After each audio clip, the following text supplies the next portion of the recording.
in Edinburgh. I was close to some of the nicest antiques that would make you colonial types drool. And most of them were old ladies. And old ladies like young pastors. And so there was a real temptation to say, my, Mrs. Simpson, that's a lovely grandfather clock.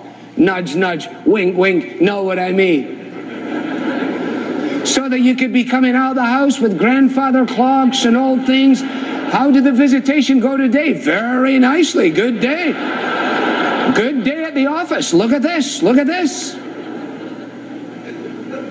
And so, recognizing the potential and the proclivity of my own sinful heart, I had to set up guidelines for myself.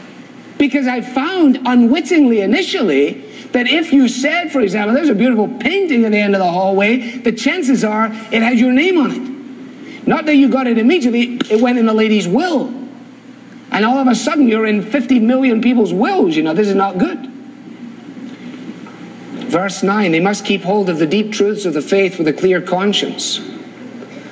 In other words, it is wrong for us to think that the service ministries of the church are to be exercised by people who are simply good at climbing ladders or doing things like that. And provided they are functionally okay, it really doesn't matter if they're very spiritual or not.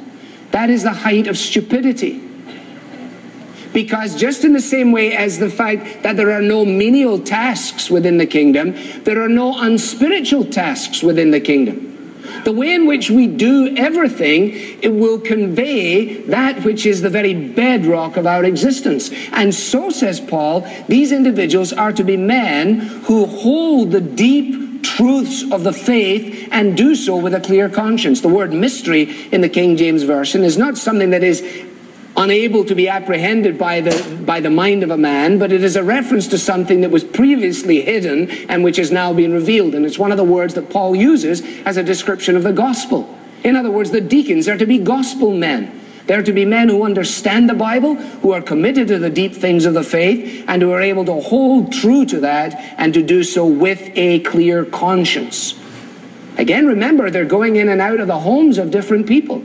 They're going into the homes of weak-willed women who are loaded down with sins and are swayed by all kinds of evil desires, 2 Timothy 3:6. Therefore, you better not send somebody in there who's simply good at running hose pipes. You better send someone in there who is holding on to the deep truths of the faith with a clear conscience. So the idea that, you know, elders are spiritual and deacons or whatever you want them to be is not a New Testament concept.